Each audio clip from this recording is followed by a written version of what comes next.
Welcome to our kitchen.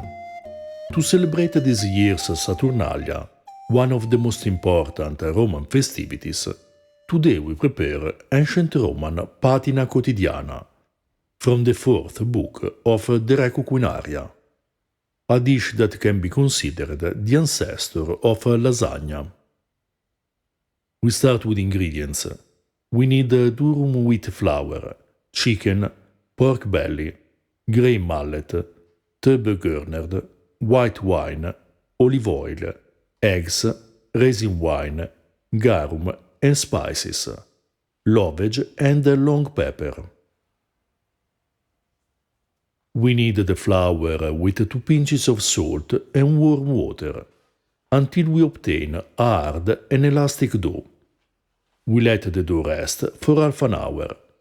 Then we roll around the sheets of pasta the same size as the plate we will use to serve them.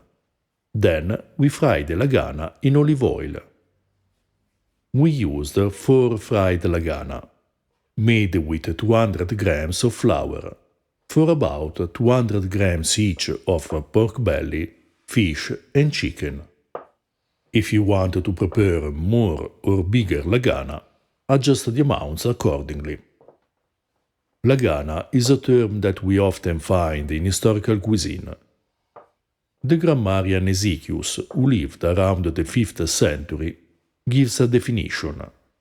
Lagana are circular sheets of dough, made of durum wheat flour and fried in oil. Fried lagana, a term interchangeable with lasagne, with some spelling variations, also appear in medieval sources, such as Uguccione da Pisa's Derivationes and Anonimo Meridionale's cookbook, where they are boiled and then fried. In the Middle Ages, lasagne are also baked, but more frequently they are just boiled in broth and arranged in layers with cheese and spices or other ingredients. In the Re Cucinaria, there are 2 recipes for lagana, in which the layers of pasta are alternated with a filling of meat, fish and a sauce. There is no final baking. This is a kind of a preparation that, despite some changes due to the different culinary context and the distance in time, we also find in medieval and Renaissance cookbooks, such as the Liber de Coquina, Anonimo Veneziano's Libro di Cucina, and Bartolomeo Scappi's Opera. We roast the chicken and the fish on a layer of bay laurel leaves and simmer the pork belly. We let the chicken and pork belly cool down and mince them. However, it's better to debone and mince the fish while it's still hot, so that the skin is easier to remove. In any case, the filling must be cold or just warm, to prevent the lagana from becoming soggy. We recommend fish with white flesh and a delicate taste, such as sea bream, sea bass or red mullet. But if you prefer to use only meat, you still have an excellent dish. Instead of sumen, which is sow breast that was often cured, we used pork belly, a cut that has a similar fat content. You can use it fresh or cured, according to taste.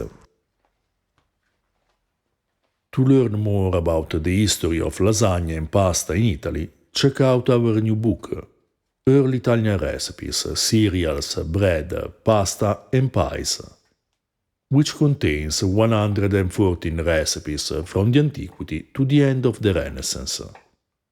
In the book, you'll find an introduction to the history of cereals in Italy, based on primary sources on cuisine and dietetics, with an explanation of the preparations and ingredients used in the recipes.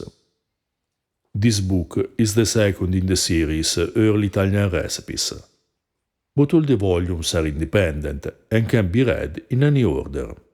The first book is dedicated to vegetables, fruit, herbs and flowers in historical cooking. We grind the long pepper and lovage and add garum, white wine, raisin wine and a bit of olive oil. Then we beat an egg, add the sauce, eat this mixture, add the minced chicken, pork belly and fish, and cook for a couple of minutes. For a good balance among the ingredients, we recommend 1 part each of spices. Keep in mind that pepper will also be used later to dust the dish. A good ratio for the liquid ingredients is 2 or 3 parts of white wine and resin wine for 1 part of olive oil and garum. Garum can be replaced with a Southeast Asian fish sauce, ancient muria or colatura di alici, or simply salt. To learn more about ancient food, check out our book, Ancient Roman Cooking, where you find not only recipes selected from the original sources, but also information on ancient meals, preservation techniques, historical farming, and ingredients. On our Patreon page, you find articles on historical food and translation of sources, such as the Re Culinaria and the recipes from Cato's De Agricultura. You find a list of all our books on historical cuisine in the description below, along with the links to buy us a beer and purchase our merchandise. We place a laganum in a plate and coat it with a layer of meat and fish. We alternate the layers until we use all the mixture. The author writes to drizzle olive oil on the layers of meat and fish, but you may skip this step if the mixture is fat enough because of the pork belly. Or drizzle a bit of olive oil just on the last layer. Then we break a laganum on the last layer and dust with long pepper.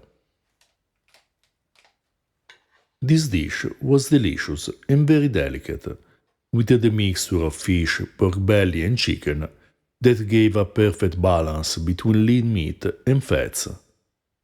The sauce, well blended with the other ingredients, balanced the flavors thanks to the mixture of the mild sweetness of the resin wine, the acidity of the white wine, the sapidity of the garum and the rich fats of the olive oil, and the complex spiciness given by the long pepper and lovage. A great dish meant to be eaten cold or warm, that can be an excellent main course for a Saturnalia banquet. You find the other dishes we prepared for the Saturnalia in the previous years in the description below. If you're interested in ancient foods and flavors, subscribe our channel and consider supporting us on Patreon.